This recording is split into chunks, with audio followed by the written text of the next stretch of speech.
जय हिंद दोस्तों, स्वागत है अपने इस यूट्यूब चैनल पर। दोस्तों, आज के इस वीडियो में हम क्लास 12 यानी कक्षा 12 के विद्यार्थियों के लिए चित्रकला प्राविधिक से संबंधित महत्वपूर्ण बहुविकल्पी प्रश्न लेकर आए हैं, जो परीक्षा दृष्टि से वेरी इंपॉर्टेंट रहेगा। तो देर न करते हुए चलिए देखते हैं दोस्तों। पहला क्वेश्चन है कि अंग्रेजी के बड़े अक्षरों की ऊंचाई कितने खानों की होती है। तो अंग्रेजी के बड़े अक्षरों की ऊंचाई जो है बच्चों 7 खानों की होती है, जैसा आप देख रहे हैं, उत्तर भी है।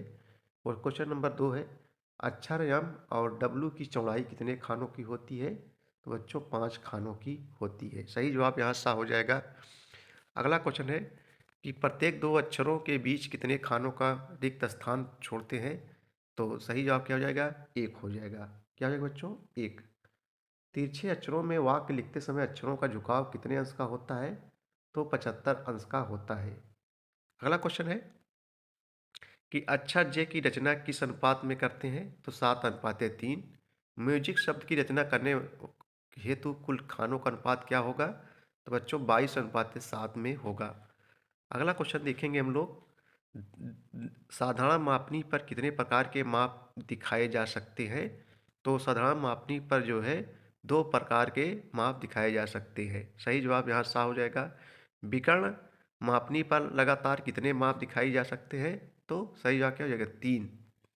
अगला क्वेश्चन है, निरूपक भिन्न में अंश होता है हर से। तो छोटा होता है बच्चों। सही जवाब यहाँ सा हो जाएगा। निरूपक भिन्न का अंश सदैव रखा जाता है 1। सही जवाब 1 हो जाएगा।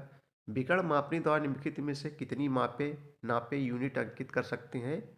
तो सही जवाब क्या है बच्चों, ए हो जाएगा, किलोमीटर, हेक्टोमीटर, डेकोमीटर।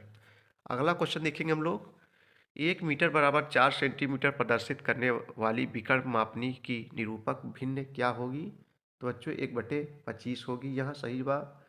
9 वर्ग सेंटीमीटर 144 वर्ग मीटर को प्रदर्शित करता है, निरूपक भिन्न होगा। तो 1/400। सही जवाब यहाँ सी हो जाएगा। चलिए अगला क्वेश्चन देखेंगे, 5 मीटर को 2 सेंटीमीटर से प्रदर्शित करने वाली मापनी की निरूपक भिन्न आरएफ क्या होगी। तो 1/250 होगी बच्चों, 1/250। सही जवाब द हो जाएगा। निरूपक भिन्न की इकाई होती है। तो क्या नहीं होती, यहाँ सही जवाब सा हो जाएगा। अगला क्वेश्चन देखेंगे हम लोग। अगला क्वेश्चन है कि सम परिमाण मापनी बनाने में प्रयुक्त तीनों रेखाओं का कोण क्या होगा। क्या होगा बच्चों, दा हो जाएगा। 30 डिग्री से 60 डिग्री। यहाँ सही जवाब दा हो जाएगा। अगला क्वेश्चन है, 5 सेंटीमीटर बराबर 3 मीटर प्रदर्शित करने वाली विकर्ण मापनी की निरूपक भिन्न आरएफ क्या है। तो क्या है सब कि 1/60। सही जवाब यहाँ सा हो जाएगा। 1 मीटर बराबर 2.5 सेंटीमीटर प्रदर्शित करने वाली विकर्ण मापनी की निरूपक भिन्न क्या होगी। तो 1/40 होगी। अगला क्वेश्चन देखेंगे हम लोग जो है, एक आकृति के बराबर दूसरी आकृति बनने का अर्थ है दूसरी आकृति को क्षेत्रफल में समान बनाना। सही जवाब आ हो जाएगा बच्चों। एक समकोण त्रिभुज के समकोण बनाने वाली भुजाओं पर बने वर्गों का योग क्षेत्रफल में विकर्ण पर बने वर्ग का कितना होता है। तो समान होता है। अगला क्वेश्चन है, किसी अर्धवृत्त के व्यास को आधार मानकर और उसकी परिधि पर कहीं भी एक बिंदु से आधार सिरों को मिलाने पर जो त्रिभुज बनेगा उसका शीर्ष कोण सदैव होता है। तो 90 डिग्री। सही जवाब यहाँ सा हो जाएगा। चलिए नेक्स्ट क्वेश्चन देखेंगे, किसी आयत के बराबर एक वर्ग बनाने के लिए आयत की लंबाई तथा छोटी भुजा का कौन सा अनुपात ज्ञात करते हैं। तो दोस्तों हो जाएगा मध्य अनुपात। सही जवाब ए पे जाएगा। अगला क्वेश्चन देखेंगे हम लोग, दो वृत्तों के क्षेत्रफल के अंतर के बराबर एक वृत्त बनने के लिए कौन से त्रिभुज का उपयोग किया जाता है। तो दोस्तों 10 समकोण। चलिए नेक्स्ट क्वेश्चन है, आप लोग देखिए, मस्त होकर पढ़िए दोस्तों, एकदम मस्त होकर। पढ़ाई को बोझ लेकर नहीं पढ़ना चाहिए, समझ रहे हो। एक त्रिभुज का क्षेत्रफल उसके आधार और ऊंचाई के गुणनफल का कितना भाग होता है। तो आधा होता है। चलिए अगला क्वेश्चन हम लोग देखेंगे, कक्षा 12 चित्रकला प्रविधि से संबंधित मोस्ट इंपोर्टेंट क्वेश्चन है, किसी आयत के बराबर त्रिभुज बनाते समय यदि त्रिभुज का आधार आयत के आधार के बराबर रखा गया तो उसकी ऊंचाई से कितना गुना होगा। तो दोस्तों जो है दुगना होगा। क्या होगा, दोगुना। चलिए 26 पर जाएंगे हम लोग। दीर्घवृत्त में कितनी नाभियाँ होती हैं? तो दीर्घवृत्त में 2 नाभियाँ होती हैं। स्पर्श रेखा दीर्घवृत्त में किसे स्पर्श करती है? तो बच्चों क्या हो जाएगा? सा हो जाएगा वक्र। चलिए नेक्स्ट क्वेश्चन देखेंगे हम लोग जो है, निम्न में से किस ठोस में आयताकार फलक होते हैं?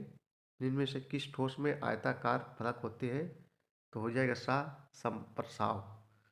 जो वृत्त पृथ्वी के समांतर हैं वे कैसे दिखाई देते हैं? तो वे जो है दीर्घवृत्ताकार दिखाई देते हैं। जो वृत्त पृथ्वी के समानांतर हैं वे कैसे दिखाई देते हैं? वे दीर्घवृत्ताकार दिखाई देते हैं। एक घन के कितने फलक होते हैं? मोस्ट इम्पोर्टेंट दोस्तों, ये नौकरियों में पूछा जाता है। एक घन के कितने फलक होते हैं? तो 6 फलक होते हैं। ठीक है। नेक्स्ट क्वेश्चन, घन का प्रत्येक फलक किस आकार का होता है? तो दोस्तों जो है वर्गाकार होता है। सही जवाब यहाँ सा हो जाएगा। त्रिभुजाकार समपार्श्व के कितने पार्श्व होते हैं? तो 3 होते हैं भैया। अगला क्वेश्चन चलेंगे हम लोग, किसी भी समप्रसाव का पार्श्व किस आकार का होता है? तो दोस्तों जो है ये जो हो जाएगा आयताकार होता है। ठीक है। चलिए अगला क्वेश्चन हम लोग फिर चलेंगे, त्रिभुजाकार समप्रसाव के सिरे का आकार क्या होगा? तो त्रिभुजाकार ही होगा।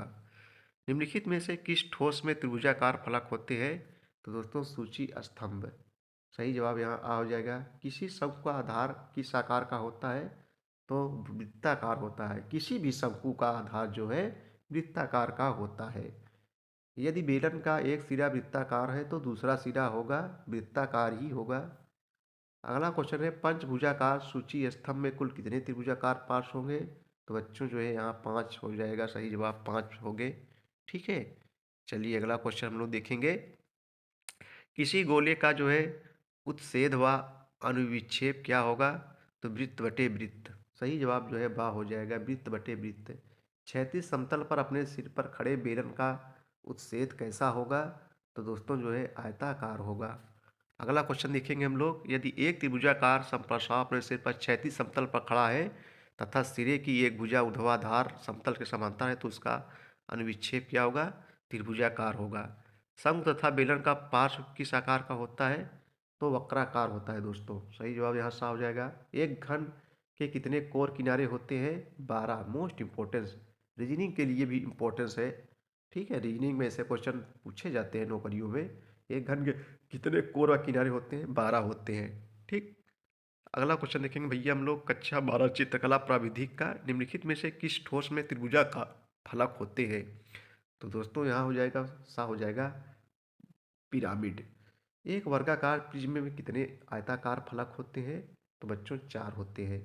एक वर्गाकार प्रिज्म की भुजा बराबर ए तथा ऊंचाई बी है, उसके उसके किसी एक आयताकार फलक का परिमाप क्या होगा?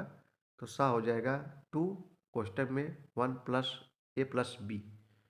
ठीक है। अगला क्वेश्चन देखेंगे हम लोग, खष्टभुजाकार समप्रसाव में कुल कितने आयताकार फलक होते हैं? तो यहाँ 6 हो जाएगा। किसी वर्गाकार प्रिज्म समप्रसाव का अनुविक्षेप एवं उत्सेद क्या होगा जबकि प्रिज्म अपने आधार पर खड़ा है? तो बा हो जाएगा वर्ग बटे आयत। अगला क्वेश्चन देखेंगे, वह कौन सा तल है जिस पर अनुविक्षेप बनाया जाता है? दोस्तों हो जाएगा बा हो जाएगा ऊर्ध्वाधर समतल। किसी वर्गाकार प्रिज्म का अनुविक्षेप शीर्ष दृश्य क्या होगा जबकि प्रिज्म में आधार पर खड़ा है? तो यहाँ सही जवाब हो जाएगा आयत। अगला क्वेश्चन है, किसी भी समतलित दृश्य में एक साथ कितनी बीमाएं होती हैं? तो 3 बीमाएं होती हैं।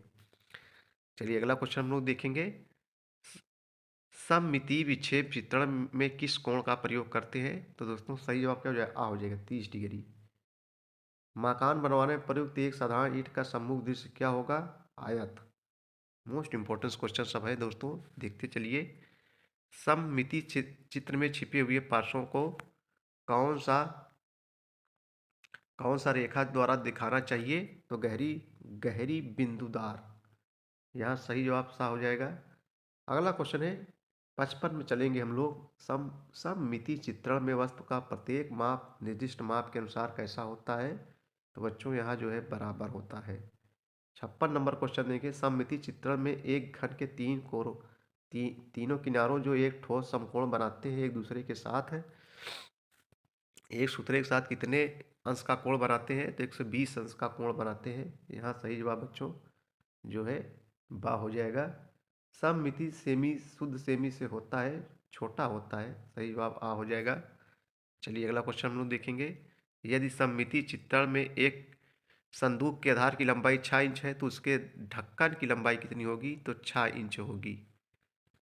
अगला क्वेश्चन है कि यदि लकड़ी के ब्लॉक यल ऊंचाई 7 सेंटीमीटर, चौड़ाई 4 सेंटीमीटर तथा मोटाई 1 सेंटीमीटर है तो लकड़ी के डंडों की काट क्या होगी? तो 1 सेमी वर्ग होगी। सही जवाब यहाँ बा हो जाएगा। सममिति चित्र बनाने से पूर्व कौन सी रेखा पहले खींचते हैं? बच्चों जो है आधार क्षैतिज रेखा सबसे पहले खींचते हैं। तो बच्चों ये थे मोस्ट इम्पोर्टेंट चित्रकला प्राविधिक से संबंधित ऑब्जेक्टिव क्वेश्चन कक्षा 12 के विद्यार्थियों के लिए।